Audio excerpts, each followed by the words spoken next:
রাত তখন প্রায় 10টা। বিজয় ওর গাড়ি থেকে নেমে ধীরে ধীরে ওর পুরনো বাড়ির দিকে এগিয়ে চলল। কত দিন পরে ফিরে এলো সেই বাড়িতে। 5 বছরের ব্যবধান। কলকাতা থেকে এই দূরবর্তী গ্রামে আসার সিদ্ধান্তটা সহজে নেয়নি বিজয়।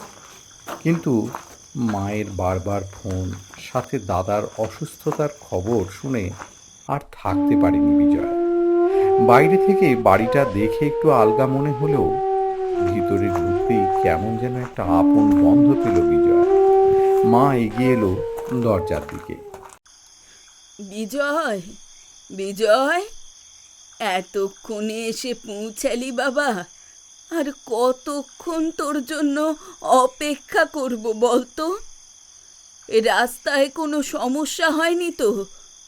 না মা, কোনো সমস্যা হয়নি, সব ঠিকঠাক আছে। দাদা কেমন আছে এখন? দাদার অবস্থা একটু স্থিতিশীল, এখন ঘুমিয়ে আছে। সকালে উঠলে দেখা করবি। চল, রাতের খাবার দেই তোকে। রাতের খাবার শেষ করে বিজয় গিয়ে ঢুকল তার সেই পুরনো ঘরে। কত দিন পরে ফিরে এলো সেই ঘরে। সব কিছু ঠিক তেমনই রেখেছে মা, একটা জিনিসও নড়েনি। টেবিলের উপর সেই পুরনো ফটো ফ্রেম। বিজয় আর অনুভা দুজনে হাসছে। অনুভা, কত দিন দেখা হয়নি তার সাথে। বিচ্ছেদের সময় কত কথা হয়েছিল, কত দূরে সরে গিয়েছিল দুজন। বিজয় ফটো ফ্রেমটা হাতে নিয়ে অনুভার মুখের দিকে তাকালো।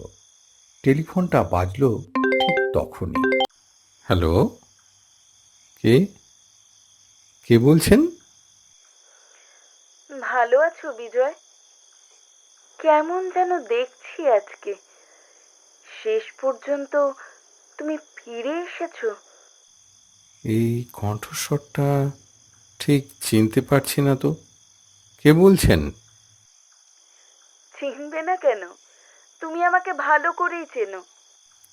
অনুভা, তুমি? আশ্চর্য, তুমি কোথা থেকে ফোন করছো? শোনো বিজয়, আজ রাতে আমি তোমার সাথে দেখা করতে চাই। বড় জরুরি কথা আছে। এত রাতে? মানে এখনই কোথায় দেখা করবে? তোমার বাড়ির পিছনের সেই পুরনো পুকুরের ধারে। 1 ঘন্টার মধ্যে চলে এসো। কিন্তু অনুভা, বিজয়ের বুকের ভিতর ধক ধক করে উঠল। 5 বছর পর অনুভার ফোন, এমন রাতে সেই পুকুরে দেখা করার ডাক। একটু ভয়ও করছিল, কিন্তু কৌতূহল সামলাতে পারল না বিজয়। টর্চ হাতে ধীরে ধীরে পুকুরের দিকে এগোলো। রাত প্রায় 11টা বাজে। চারপাশে ফ্যাকাশে একটা চাঁদের আলো ছাড়া আর কিছুই দেখা যাচ্ছে না। টর্চের আলো ফেলতে ফেলতে সেই পুরনো বট গাছটার কাছে পৌঁছে গেল বিজয়। অনুভা, অনুভা, কোথায় তুমি? কোনো সাড়া নেই, শুধু একটা নিঃসঙ্গ হাওয়ার শব্দ। আশেপাশে চোখ বোলাতে লাগলো বিজয়। হঠাৎ একটা খসখস শব্দ। পেছনে ফিরে তাকাতেই চমকে উঠল। একটা ছায়া মূর্তি। কে কে ওখানে? আমি আমি অনুভা বিজয়। খুব ভয় পেয়েছি আমি। অনুভা, তুমি? কিন্তু তুমি তো অনেক বদলে গেছো। হ্যাঁ, অনেক বদলে গিয়েছি না? 5 বছর অনেকটা সময় বিজয়। কিন্তু আমায় এখানে ডাকলে কেন? তুমি ভালো আছো তো? বিজয়, তোমাকে সাবধান করতে চাই। তোমার দাদা বিপদে আছে। দাদার কি হয়েছে তার?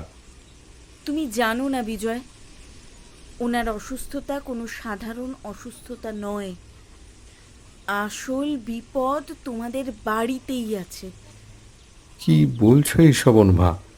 গত 5 বছরে মাত্র মাত্র একজন নতুন মানুষ এসেছে তোমাদের বাড়িতে, সুনন্দা, তোমার দাদার স্ত্রী। ওই মহিলা স্বাভাবিক নয় বিজয়, ওনার থেকে খুব সাবধানে থেকো। কি বলছো এইসব অনুভা? সুনন্দা বৌদি তো দাদাকে খুব যত্ন করে।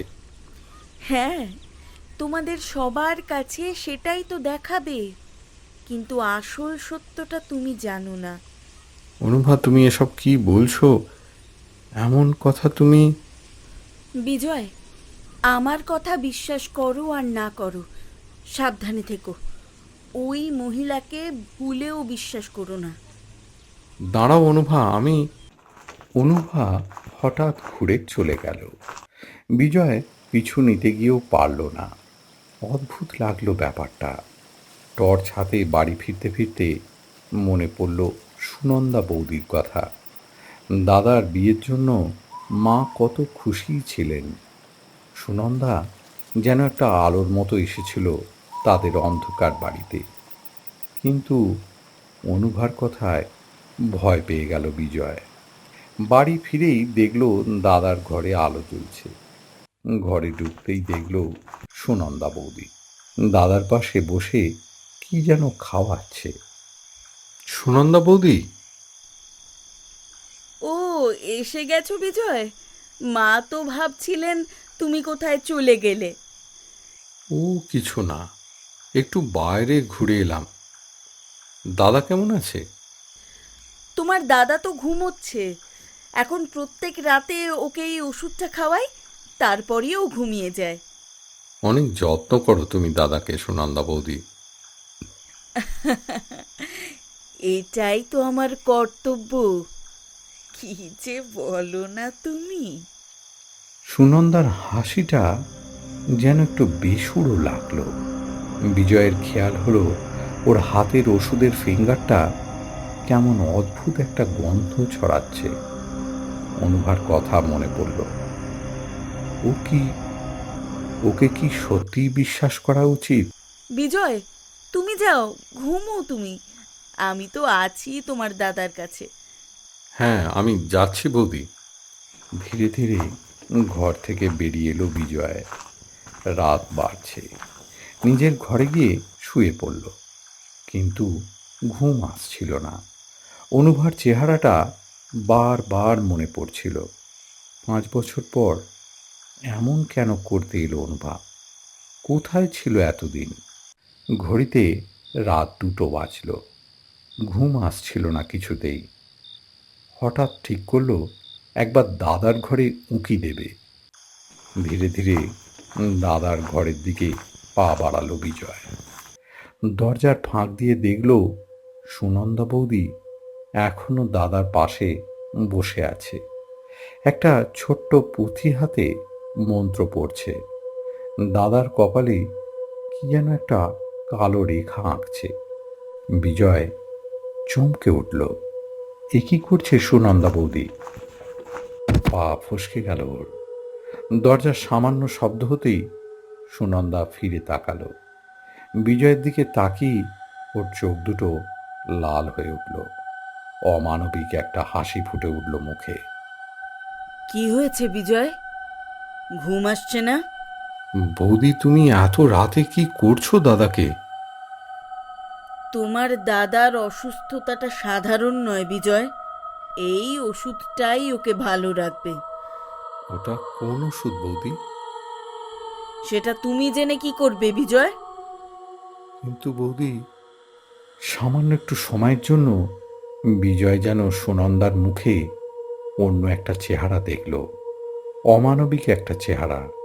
হঠাৎ মনে পড়ে গেল অনুভার কথা। ও কথাটা কি সত্যি বলেছিল? বৌদি কি সত্যিই অন্য কিছু? পরদিন সকালে উঠেই অনুভাকে ফোন করতে চাইল বিজয়, কিন্তু কোনো ফোন নম্বর তো নেই। মাকে জিজ্ঞাসা করল, মা, অনুভা এখন কোথায় থাকে জানো? অনুভাকে? সেই তোর সেই মেয়ে বন্ধুটা যে 5 বছর আগে ছেড়ে চলে গিয়েছিল? হ্যাঁ হ্যাঁ, ওটাই। বাবা, সে তো অনেক বছর আগে মারা গেছে। কি বলছো মা? এ তো হতেই পারে না। কেন হবে না বিজয়? সে তো অ্যাক্সিডেন্টে মারা গেছে। ওই তো তোর দাদার বিয়ের পরপরই। আরে মনে নেই তোর? তুই তো অনেক শোক করছিলি। বিজয়ের হাত থেকে পড়ে গেল কাপটা। অনুভা মারা গেছে? তাহলে গতকাল কার সাথে কথা বলছিল সে? মায়ের মুখ দিয়ে আর কথা বেরোচ্ছিল না। ধীরে ধীরে বাইরে বেরিয়ে এলো। গ্রামের দিকে চলে গেল বিজয়। কিছুক্ষণ পরে সে পৌঁছলো অনুভাদের বাড়ি। ওই পুরনো বাড়িটা, চারপাশে জঙ্গল জমে গেছে। বছরের পর বছর বন্ধ থাকা বাড়ি। অসম্ভব। অনুভা কি সত্যিই মারা গেছে? দরজায় ধাক্কা দিতেই খুলে গেল। অনুভা, অনুভা, কোথায় তুমি? ভেতরে সব ধুলো জমে গেছে। বাড়িতে কেউ নেই। সত্যি কি অনুভা মারা গেছে? তাহলে কিভাবে? হঠাৎ নজরে পড়ল একটা পুরনো ছবি। এ কি অনুভার ছবি? দেখতে অনেকটা অনুভবেরই মতন। পিছন থেকে একটা কণ্ঠ শুনতে পেল বিজয়। বিজয়, কি খুঁজছো এখানে? বৌদি, তুমি এখানে? হ্যাঁ, তোমাকে তো খুঁজে পাচ্ছিলাম না, তাই ভাবলাম এখানে আসতে পারো। তুমি কিভাবে আমার কথা বুঝলে বৌদি? কি জানি, মনে হলো এখানে হয়তো আসতে পারো। তোমার তো এখানে আসার কথা ছিল, তাই না? আমাকে লক্ষ্য করছিলে তুমি? বিজয়, তুমি কি অনুভাকে খুঁজছো? তোমাকে কে বলল? কেউ বলেনি, অনুমান করছি মাত্র। ও অদ্ভুত। যাই হোক, অনুভা সম্পর্কে কিছু জানো তুমি বৌদি? জানি জানি, অনেক কিছুই জানি বিজয়। ও তোমার কাছে এসেছিল গত রাতে, তাই না বিজয়? তুমি কিভাবে জানলে? এটা অনুভার বাড়ি নয় বিজয়, এটা আমার বাড়ি। আমি সব জানি বিজয়, আমি সব জানি। অনুভা তোমাকে সাবধান করতে এসেছিল আমার সম্পর্কে, তাই না বিজয়? এটা কি সত্যি বৌদি? আমি আমি সুনন্দা নই বিজয়। আমি কিছুই নই, আমি কিচ্ছু না। আমি এক অভিশাপ, অভিশাপ। মাটি কেঁপে উঠল বিজয়ের পায়ের তলায়। সুনন্দার চেহারা বদলে যেতে লাগলো। এক অমানবিক চেহারা দেখা গেল। বিজয়ের চোখে অন্ধকার নেমে এলো। জ্ঞান ফিরলে নিজেকে হাসপাতালের বেডে শুয়ে থাকতে দেখল বিজয়। মা বসে আছে পাশে। মা, আমি এখানে কেন? বিজয়, বিজয় বাবা, সেই অনুবাদের বাড়িতে তোর মাথায় কিছু একটা আঘাত লেগেছে, রক্ত ঝরছিল। মা, সুনন্দা বৌদি কোথায়? বৌদি তো তোর দাদার কাছে বাড়িতে। মা, আমাদের বাড়ি ফিরতে হবে এখনই। দাদা বিপদে আছে। কি বলছিস বিজয়? তোর শরীর এত খারাপ, তুই কিভাবে যাবি? মা, আমাদের যেতেই হবে। বৌদি দাদাকে মেরে ফেলবে। যাই হোক, দুজনে মিলে কোনো রকমে বাড়ি ফিরল। বিজয় যাতে বৌদি খেয়াল করতে না পারে কোনো মতে ভিতরে ঢুকে গেল। দাদার ঘরের সামনে গিয়ে দেখল দরজা বন্ধ। ধাক্কা দিতেই খুলে গেল। সুনন্দা বৌদি দাদার পাশেই বসে আছে। বিজয়, তুমি তাহলে ফিরে এসেছো? বৌদি, তুমি কে আমি সব জানি। তুমি কিছুই জানো না বিজয়, তুমি কিছুই বুঝতে পারোনি। তোমার দাদা বেঁচে ওঠার জন্য আমি আমি যা যা করেছি। বৌদি, তুমি কি চাও? আমি চাই বিজয়, আমি আবার বাঁচতে চাই। এই মৃত্যু জীবন আর নয়। বৌদি, তুমিও তাহলে মৃত, অনুভার মতো? অনুভা ছিল আমার বোন।